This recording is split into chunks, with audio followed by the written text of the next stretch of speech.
Hey everyone, this is Kim from Stones Hill Homestead, and I just wanted to come in and show you what I am doing right now. Sorry I didn't tape the beginning part of it, but I didn't plan on doing this.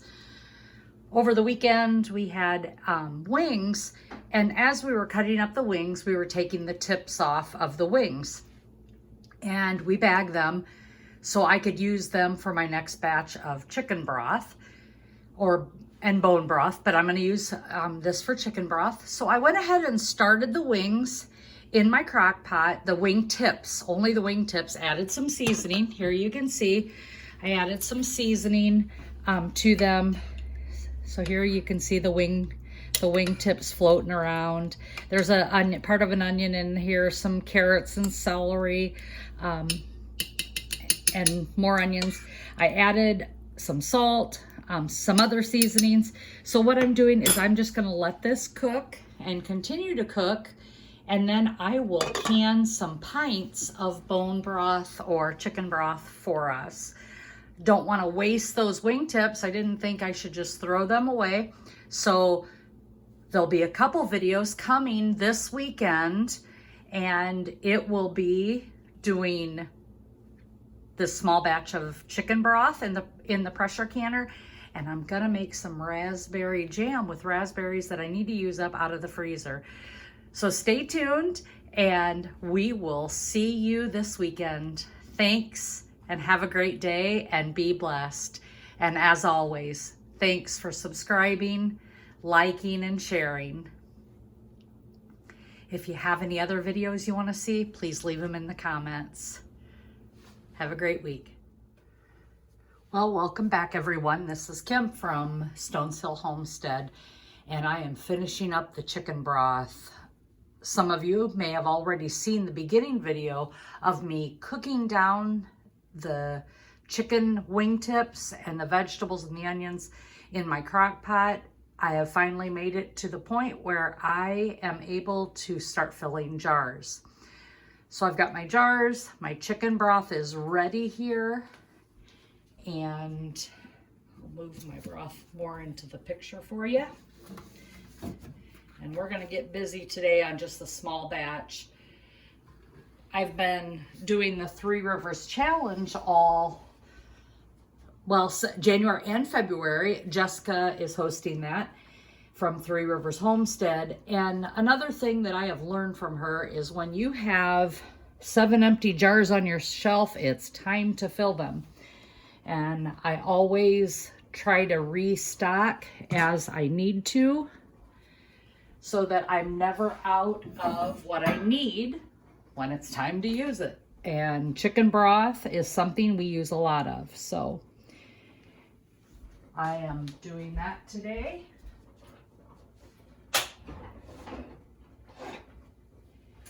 My lids over here as well, so we can get those done. I warm my canning lids, and the reason I warm them is because they're going on warm jars with warm liquid, and I like to have them warm. You do you. They say you don't need to anymore.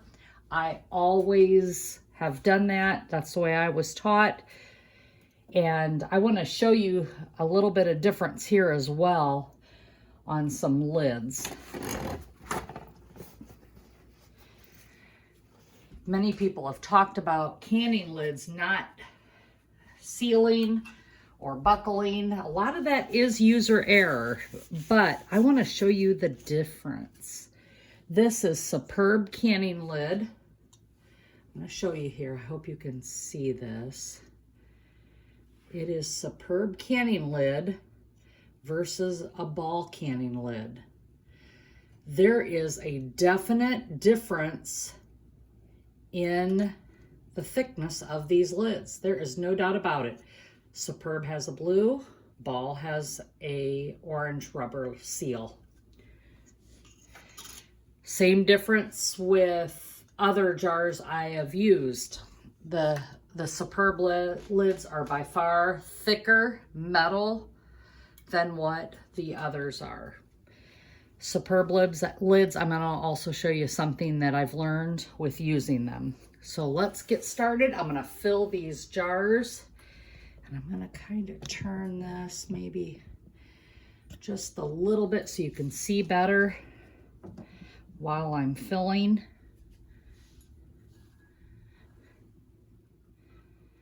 I use a glass measuring cup. Let's see if I can go left-handed here. There we go.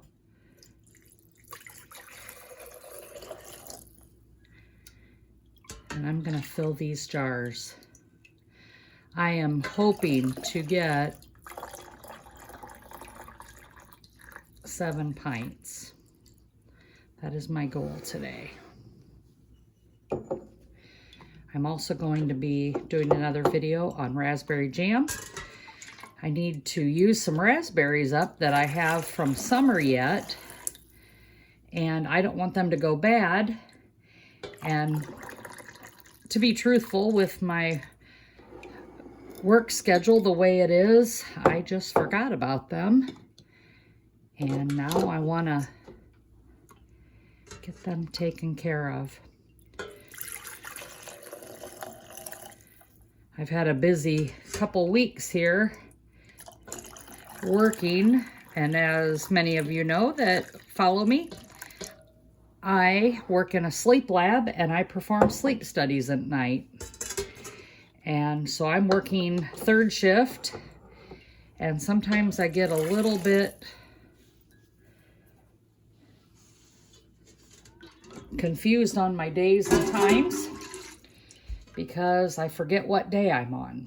So I'm sure some of you understand that the struggle is real. I'm going to finish filling these jars up, and then I'll bring you right back. The next step we're going to do after filling your jars, I have a nice 1-inch headspace, 1/2 inch. I do around 1 inch. It's just prettier on my shelves. Follow your instructions, know what you know, do what you do. But I do a 1-inch headspace. And then I take vinegar, white vinegar, and I'm gonna wipe off them rims. I don't want anything to stop my seals from sealing. You wanna get clear around that rim so that it seals nicely for you. Then I have this lovely magnet tool. Get them at the store, with your canning equipment, and then I put my lid on. I seat it on there. I take my ring. I put my ring on. Okay, finger tight normally. What we have found in using Superb lids is that if you don't snug them down a little bit tighter than finger tight, it blows off the top. These lids have more thickness, and these rings need that little bit of extra tightening. Now I'm gonna set that in my canner. Same thing, I'm gonna clean all these rings off, get all these lids seated. Someone told me, kind of grip the rim to make sure I get everything off the inside as well as the outside around the top. Now see, I have a little bit of something there that came off. So I'm gonna wipe that lid again, or the rim on the jar again. I wanna make sure these are really clean. We don't want fat on that rim, or broth on that rim, or any kind of seasonings on that rim of the jar. We definitely want to make sure that our work is good. Again, I'm gonna grab my Superb lid, sit it on there, and I just want you all to know I am not affiliated with anyone when it comes to canning or the lids. Anything I mention, it's all me. I I'm not affiliated with anybody. So there's all the lids seated on there.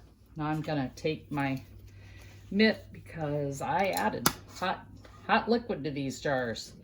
Give it a nice little turn here. Little tighter than finger tight. And my hands don't have great grip strength, so it may look like I'm really cranking it down, but I am not.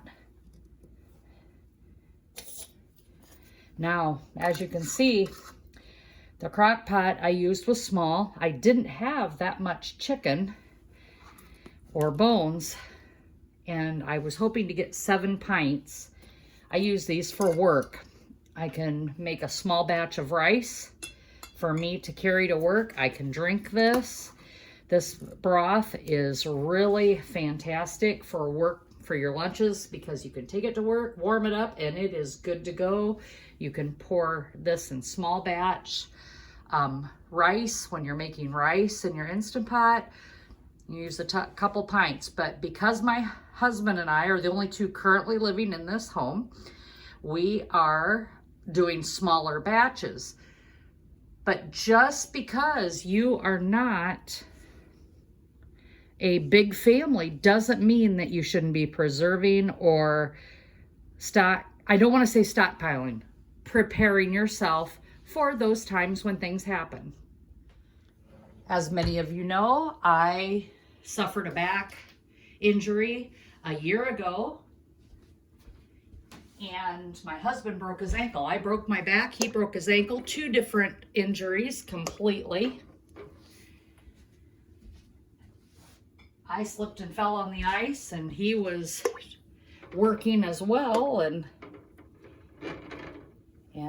broke his ankle. But we were both down. He was down for 16 weeks. I was down for 26 total. And we never had to go to the grocery store. And I know a lot of people wonder, you know, how would you make it in a time of injury or illness or loss of job? Many things. Well, this is how you do it. Every little bit counts. Jessica from Three Rivers Homestead also collaborates Every Bit Counts in August, and that is where we just use everything that we have and we can it so we can get ready for the winter. Now, you've saw me fill the jars, put the lids on, or clean the rims, put the lids on, put the rings on, wipe them with vinegar. The rest of this vinegar I'm gonna pour in my canner. The reason I'm pouring that in my canner is I do not want the white film on my cans when they come out. I'm gonna try and get you closer here to my canner. There we go. It helps the mineral deposits from happening. It keeps that from happening. So always put some white vinegar in your water bath or in your pressure canner. The next thing I do with my All-American canner is I put oil. Olive oil is what they say. I don't like the other oils like vegetable oil. I don't like that because it gets gummy. So olive oil is the one I prefer. I just put a little bit in this jar, this little Pyrex dish. Put a little bit in that, and I just use my fingertips right here. You're gonna see me, and I go around the bevel here, and this is my seal. There's other canners out there. This is just what I have. I have 2 All-American canners. My goal is to some point get a Presto electric canner because those are more user-friendly, and again, they're quite the investment. I've had someone say to me that the Prestos work great. Absolutely. I am not saying one is better than the other. This is what I prefer. This is what I like. I do not like rubber seals. Personal preference only. This is an investment, so I'm not going to argue that. Okay, so I've sat the lid. One thing about a All-American canner is once I've set the lid, you have to get it level. And I'm going to bring you down and show you this.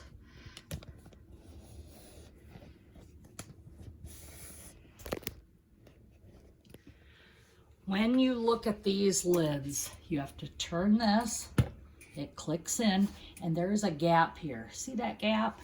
What I need to make sure is that that gap is even all the way around before I set it.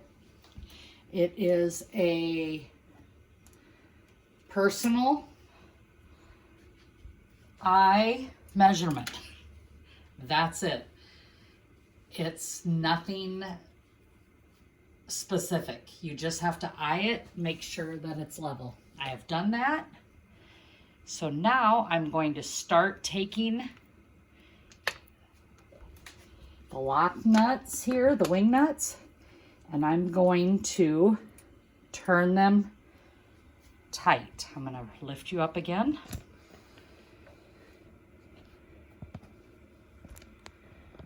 So you can see this process happen. Boy, I am just really having you guys fall all over today. There we go. And you're going to do a cross. So I did this one and this one. Now I'm going to do these sides, and again, tighten them up. This wing nut, tighten them up. Sometimes these don't fit. I want to show you. See how this wing nut is, it doesn't fit. Just unscrew it a little bit, and there you go. Now, once I get these all tight, I am going to go back around, make sure they're all tight. Again, had a little bit of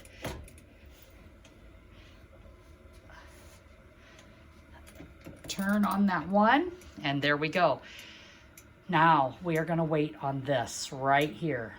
This is the vent that will start spraying steam and air, and it does that for 10 minutes. Once it starts, we vent the pressure canner for 10 minutes.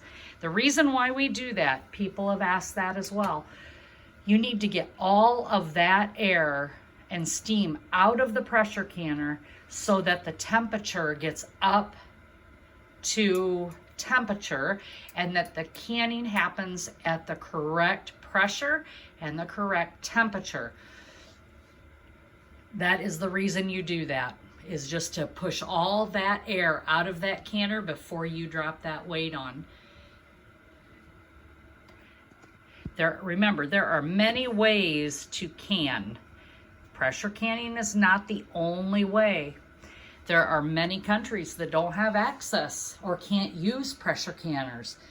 So just be aware of that. You may hear people water bathing things for 3 hours. That is perfectly fine for what they have. They've done it for many, many years because they don't have the altitudes or the things that we have. So just be aware of that. You may hear that from time to time. There is only 2 products that I have water bath canned for that time, and I hope to bring that video to you because we have used that. I have used water bath canning for meat many times in the past. I just want you to know that there are some people that aren't able to water bath or don't have the things to water bath, or just prefer, or excuse me, don't have the things to can, and so they water bath, and that is personal preference. So I'm going to let you go here. I will finish up the video here as soon as it's done canning, bring you back for the final steps. Okay, I don't know if you can see this or not, but I have a solid stream of steam coming out of the pressure right here. It's a solid steam. I have set my timer, and you need to let it vent for 10 minutes. Then we'll add the weight. And I'm going to be adding this weight right here at 10 pounds of pressure. The weight is 10 pounds. I'm gonna bring pressure over up here to 10 pounds, and we will pressure can for 20 minutes for the pints. I also forgot to tell you, I added a half a teaspoon of salt, Redmond's real salt, to each pint jar, just for seasoning, for flavor. Don't need to do that. It's just personal preference as well. I will come back at the next step. Okay, we're just about to our 10 minutes, and I'm going to be adding the weight here. Another good indication that the time is up is my pressure on my gauge is raising without even dropping a weight on it. There it is. Time to drop the weight on. I'm going to take this and put that right there. There we go. It is on. And you're gonna see this gauge, it is climbing. And we're gonna take that up to 10 pounds of pressure for my altitude, for where I'm at. Northern Indiana is where I'm at, if you're wondering. Once it gets to 10 pounds of pressure, I'm gonna watch this weight jiggle. When the weight jiggles, we start timing. 20 minutes is where we will be canning this at in the pressure canner. Remember, these are only pints. Quarts, you would do 25 minutes. Here we are. We're already at 10 pounds of pressure. You're starting to see my weight bobble. I'm gonna watch that. I'm gonna keep it at 10 pounds of pressure. And the timer has started.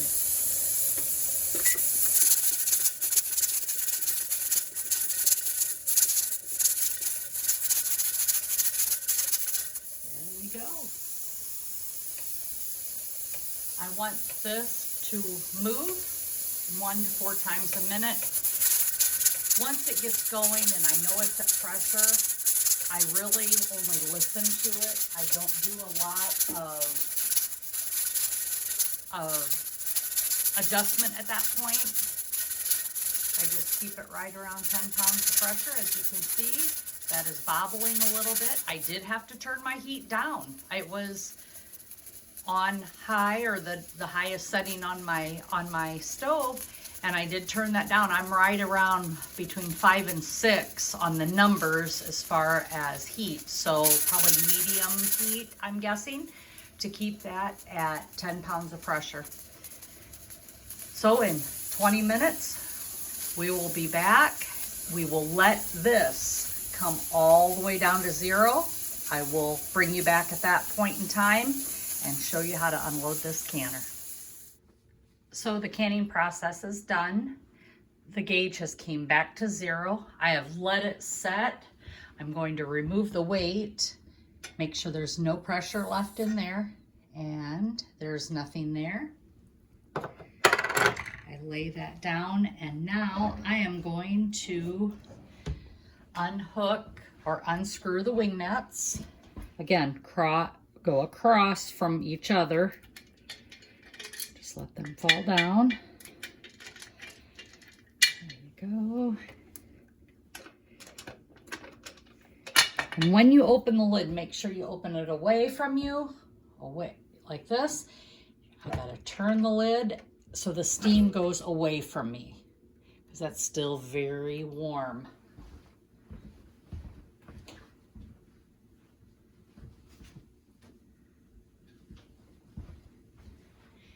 And there it is. These are all done. I can start removing them now.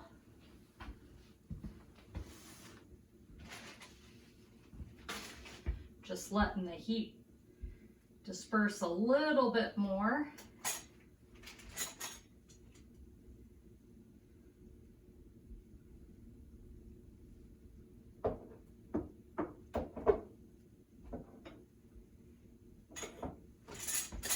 Get my jar lifter, start lifting. Look how beautiful that is. There is no siphoning. And the canner looks beautiful. So I will let these set until they're completely cool. Remove the rings because you do not want to create a false seal. And what that means is the ring holds that lid in place, but it may have unsealed at a time on your shelf and resealed itself. So then you have bad product. So always remove your rings to prevent that from happening. And if it does happen, you know immediately that it is a failed seal. So I just want to thank you again for joining me today in canning chicken broth. I really appreciate you spending the time with me and finding value in this video. If you would like and subscribe, I'd appreciate it. It helps grow my channel. Again, as always, be blessed and have a great day. And I look forward to you coming and visiting with me and watching my next video on canning, water bath canning, raspberry jam. Have a great day.